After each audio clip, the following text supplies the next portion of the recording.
It was loud. It was loud. My window is over there. It was loud. really loud. It was loud. I heard screams. I heard screams. The family of a victim in a double homicide in Richton Park will gather tonight to remember the 38-year-old woman. Her son is the alleged gunman. December 27th, 2025. Richton Park, Illinois. 6:35 in the evening. A frantic call came into 911. A woman's voice, terrified, begging for help. In the background, shouting. Threats. The unmistakable sound of a gun being racked. Across the room, Marcus was on the floor, breathing hard, struggling. Blood poured from his mouth. A little girl watched, helpless, as the two people who were just alive moments ago slipped away in front of her. Dispatch sent officers immediately. But 2 minutes later, at 6:37, another call came in. Same address, different voice. This time, the caller was calm, controlled. He reported a shooting at his home. He stayed on the line, cooperative, like he was calling in a noise complaint. He didn't say he was the one who pulled the trigger. He didn't have to. By the time cops rolled up to that Richton Park apartment, 2 people were already gone. And the person who made the call, he was family. Welcome to Shadows of Crime, where we dig into the cases that'll make you question everything you thought you knew about family, loyalty, and how far rage can push someone. If you're here for the raw truth, smash that subscribe button, hit the like, and drop a comment telling us where you're watching from today. Trust me, you're going to want to stick around for this one. Nivea Phillips was 38 years old, living in an apartment on Jackson Court in Richton Park, a quiet village just south of Chicago. To her 4-year-old granddaughter, she wasn't just Nivea, she was Gigi, the woman who made her feel safe, who played with her, who was always there. Neighbors knew her well, and they described her as sweet, kind, the type of woman who'd stop and chat, who looked out for people. One neighbor would later say, "She was a good lady. She was real sweet." That's who Nivea was, someone people genuinely liked.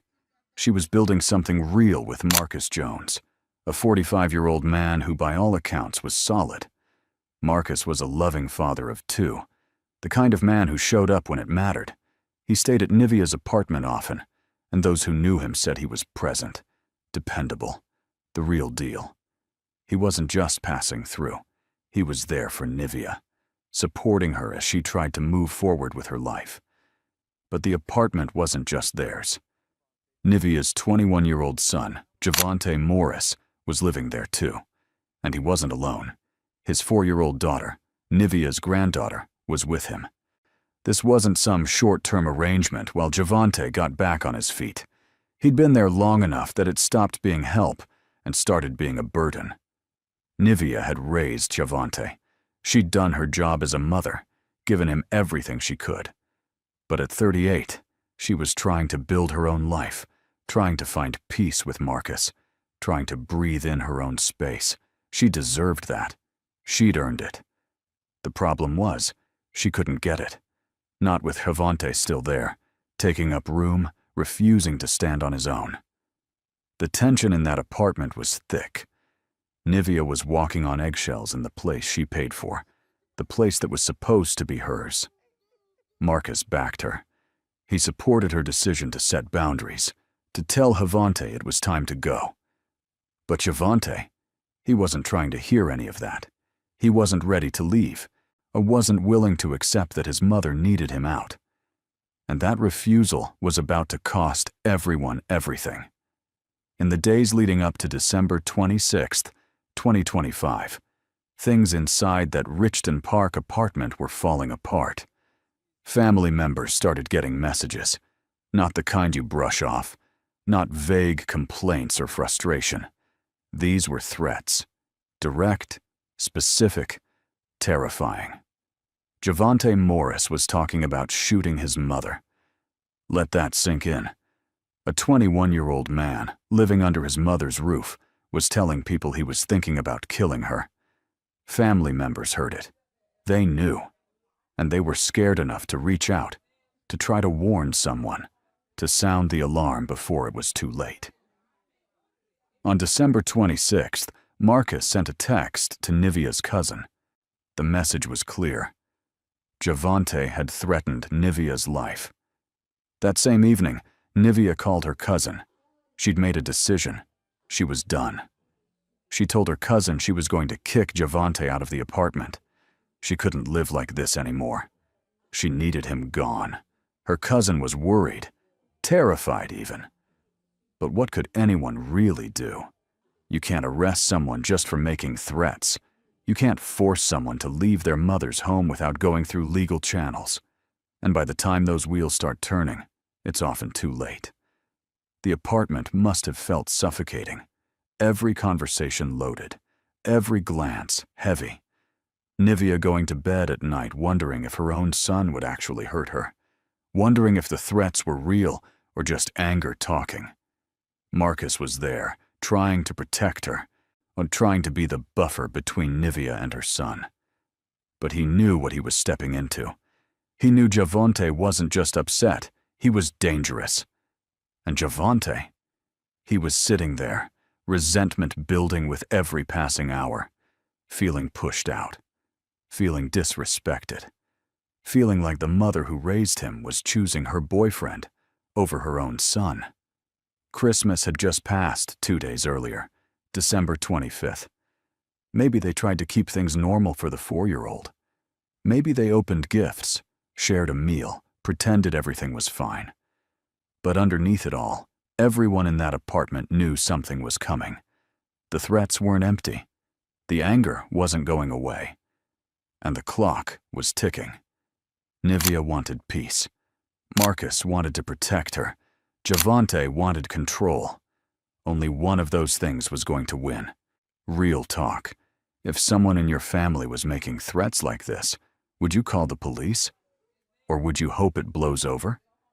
Drop your answer in the comments, because this is the kind of decision that haunts people forever. December 27th, 2025, around 6:30 in the evening. Nivea Phillips was on the phone with her cousin, just talking, trying to figure out what to do next, how to handle the situation with Javante. But in the background, her cousin could hear him. Javante, yelling, threatening. He was saying he was going to kill her, not in some vague, heat-of-the-moment way. Direct. Clear. He told Nivea that if the police showed up, there would be a shootout. And then Nivea's cousin heard it. A sound you don't forget. The sound of a gun being racked, metal sliding against metal, a round being chambered. She didn't hesitate. She hung up and called 911. 6:35 p.m. dispatch sent officers immediately. 1 minute later, they were on their way to the 22,500 block of Jackson Court in Richton Park. But they weren't fast enough. At 6:37 p.m., just 2 minutes after the cousin's call, another 911 call came in. Same address. This time it was Javante Morris on the line. He reported a shooting at his home. Calm. Controlled. Like he was calling in a fender bender. He didn't say he was the shooter. He didn't confess. He just stayed on the phone. Cooperative. Waiting. Inside that apartment, everything had already gone to hell. The argument had moved to the bedroom. Nivea was done talking. This was her final stand. She was getting Javante out of her home, one way or another. Marcus was there with her, trying to protect her, trying to de-escalate, trying to keep things from going where they both feared they would. But Javante had already made his decision. He pulled the trigger. 5 shots rang out in that bedroom. 5 shell casings would later be recovered from the floor. Nivea Phillips was hit multiple times. She went down. Marcus Jones was hit multiple times. He went down too, struggling to breathe, blood pouring from his mouth. And the whole time, Javante's 4-year-old daughter was in that apartment. She heard the gunshots. She heard her grandmother. She saw Marcus on the floor, gasping, bleeding.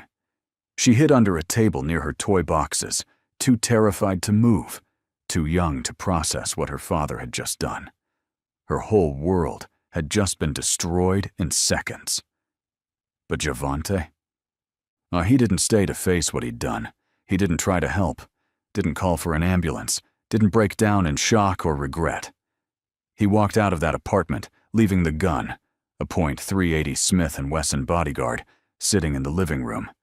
He left his daughter in there with 2 bodies, 2 people she loved, bleeding out on the floor.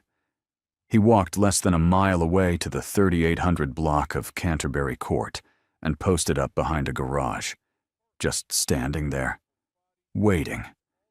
He stayed on the phone with 911 the entire time, telling them where he was, playing it cool, like he had nothing to hide. At 6:43 p.m., officers found him exactly where he said he'd be. No chase, no standoff, no resistance. Javante Morris was arrested without incident. He'd already decided how this was going to go, and he'd made the calls, set the scene, controlled the narrative. He wanted to be the one who reported it, the one who stayed calm, the one who cooperated. But none of that changed what he'd done. By the time paramedics got to Nivea and Marcus, it was too late. Both were unresponsive. Both had been shot multiple times. At 8:39 p.m., Nivea Phillips and Marcus Jones were officially pronounced dead. The Cook County medical examiner would later rule both deaths homicides caused by multiple gunshot wounds. Pause for a second. A grown man just killed his mother because she told him to leave. If you've ever let a family member overstay their welcome because you were scared of the confrontation, drop a comment. Because this is what happens when boundaries aren't respected. When officers pulled up to the apartment complex on Jackson Court, the neighbors were already outside. They'd heard the shots. Loud. Unmistakable. The kind of sound that stops you cold, that makes you grab your phone and dial 911 before you even think about it. One neighbor would later say it wasn't just the gunshots that stuck with them. It was the screams. Those sounds don't leave you. It was loud. My window is over there. It was loud. It was loud. I heard screams. I heard screams. Officers entered the apartment and immediately knew what they were walking into. Nivea Phillips and Marcus Jones were both on the floor, unresponsive. Multiple gunshot wounds, blood everywhere. The bedroom had become a crime scene. Shell casings scattered, the walls and floor stained with the aftermath of rage. But then, in the middle of all that chaos, they heard something. Movement. Crying. A child. Officers found her hiding under a table near her toy boxes. Javante's 4-year-old daughter. Physically unharmed, but her eyes told a different story. She was terrified. Alone. Surrounded by strangers in uniforms, trying to make sense of why Gigi wasn't moving, why Marcus wasn't breathing right. The officers did what they could to comfort her, to get her somewhere safe. But they also needed answers. They needed to know what happened in that apartment. And this little girl, just 4 years old, had to tell them. She said there was an argument. She said her grandmother was trying to make her father leave. She said her daddy shot her grandmother. She said her daddy shot Marcus too. A 4-year-old shouldn't have to say those words. But she did. Because she saw it. She lived through it. And the evidence backed up every word she said. 5 shell casings were recovered from the bedroom where Nivea and Marcus were found. 5 shots fired. On 5 moments where Javante Morris made the choice to pull that trigger. In the living room, officers found the gun, a .380 Smith & Wesson bodyguard handgun, sitting right there in plain sight. Javante hadn't tried to hide it, hadn't tried to wipe it down or toss it somewhere. He just left it there, like it was nothing, like it didn't matter. Because to him, maybe it didn't. He'd already called 911. He'd already set himself up as the cooperative one, the one who stayed calm, the one who reported the shooting. He wasn't trying to run. He was trying to control how the story got told. But the story was already written in blood and shell casings and a 4-year-old's testimony. Javante wanted to be the one who reported it. He wanted to set the tone, to frame the story before anyone else could. Maybe he thought he could spin it into self-defense, into something it wasn't. Maybe he thought staying calm and cooperative would work in his favor. But the evidence didn't lie. His daughter didn't lie. The bodies didn't lie. Javante Morris was charged with 2 counts of first-degree murder. Not manslaughter. Not a crime of passion. First-degree murder. That means prosecutors believe this wasn't some heat-of-the-moment explosion. This was intentional. Now, Javante Morris made a conscious decision to kill his mother, Nivea Phillips, and her boyfriend, Marcus Jones. He knew what he was doing when he grabbed that gun. He knew what he was doing when he racked it while his mother was on the phone with her cousin. He knew what he was doing when he pulled that trigger 5 times. The judge didn't hesitate. Javante Morris was ordered held without bond. No bail. No going home. He would stay in custody while the case moved forward. His next court appearance was scheduled for January 21st, 2026, at 9:30 in the morning at the Cook County Courthouse in Markham. The legal process would take time, but the outcome seemed inevitable. The evidence was overwhelming. The witness was his own daughter. The gun was recovered. The bodies told the story. Javante Morris destroyed his family, and now he'd have to face what he'd done.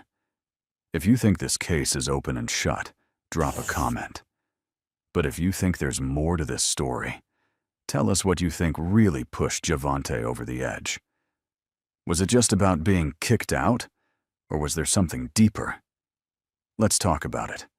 That 4-year-old girl is going to grow up knowing her father killed her grandmother.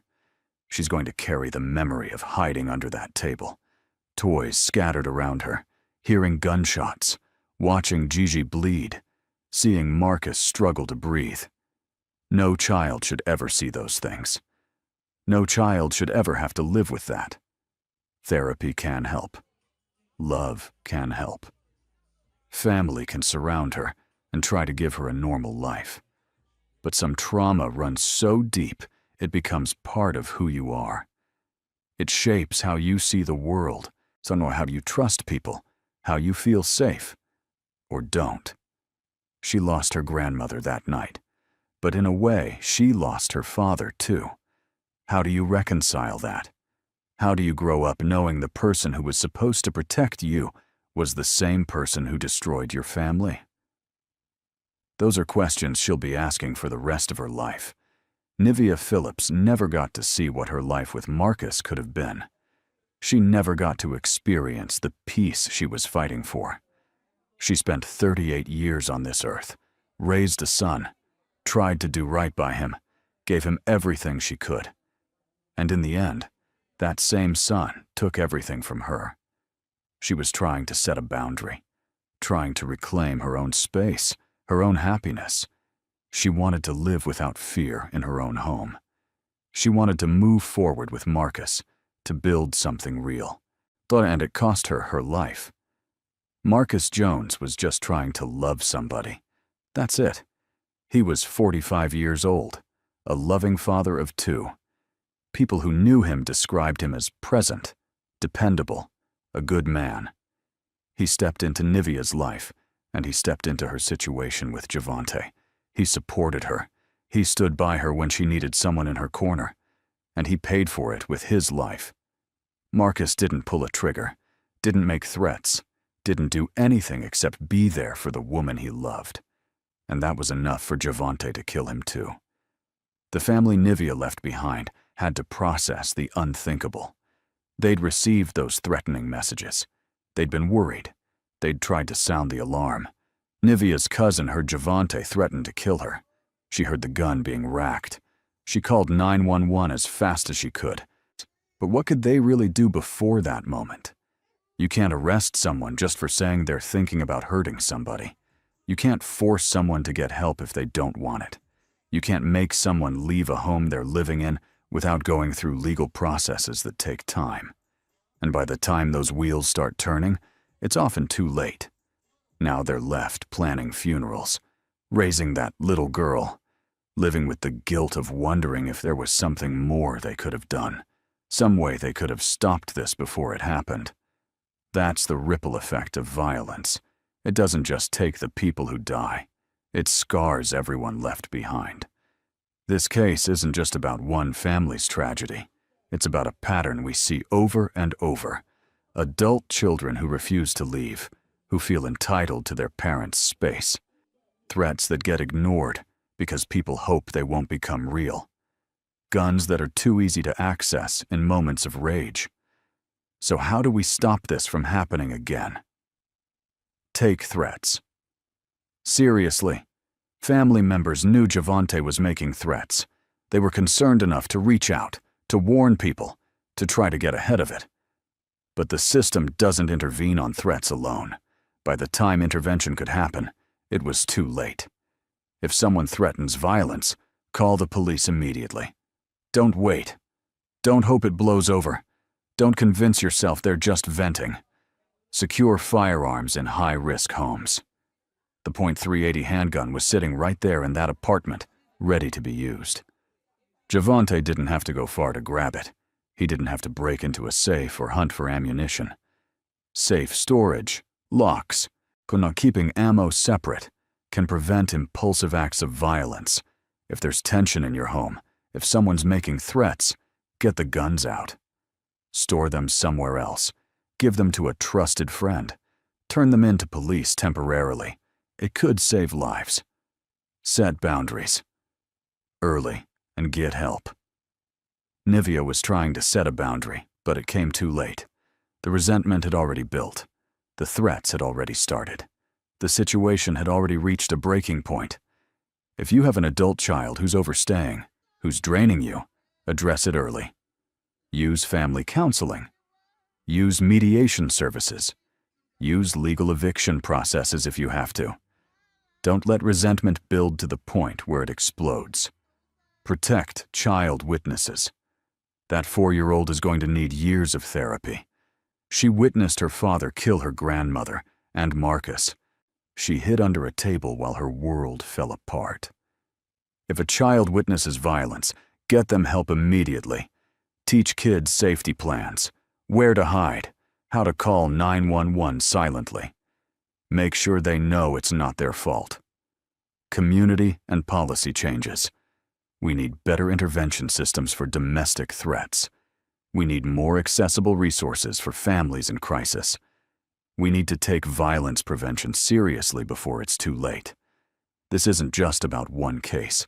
It's about every family living with tension, every parent afraid of their own child, every person who sees the warning signs and doesn't know what to do. We can't bring Nivea and Marcus back, but we can learn from what happened to them. We can do better. We have to. December 27th, 2025. 2 days after Christmas. 2 lives taken. 1 family destroyed. And for what? Because a grown man couldn't handle being told to leave his mother's house. Nivea Phillips deserved to live her life on her own terms. She deserved peace in her own home. She deserved to build a future with Marcus without fear, without walking on eggshells, without wondering if her own son would hurt her. Marcus Jones deserved to grow old with the woman he loved. He deserved to be there for his own kids, to live out his days as the good man everyone said he was. That little girl deserved to grow up without this weight on her soul. She deserved to have her grandmother. She deserved a childhood that wasn't defined by trauma and loss. But none of them got what they deserved because one person decided his anger was more important than their lives.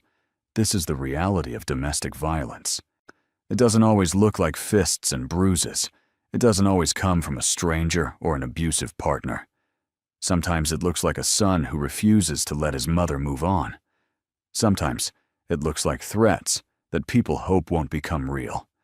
And sometimes it looks like a 4-year-old hiding under a table, trying to understand why her daddy just killed her grandma. Rest in peace, Nivea Phillips. Rest in peace, Marcus Jones. Your lives mattered. Your story matters.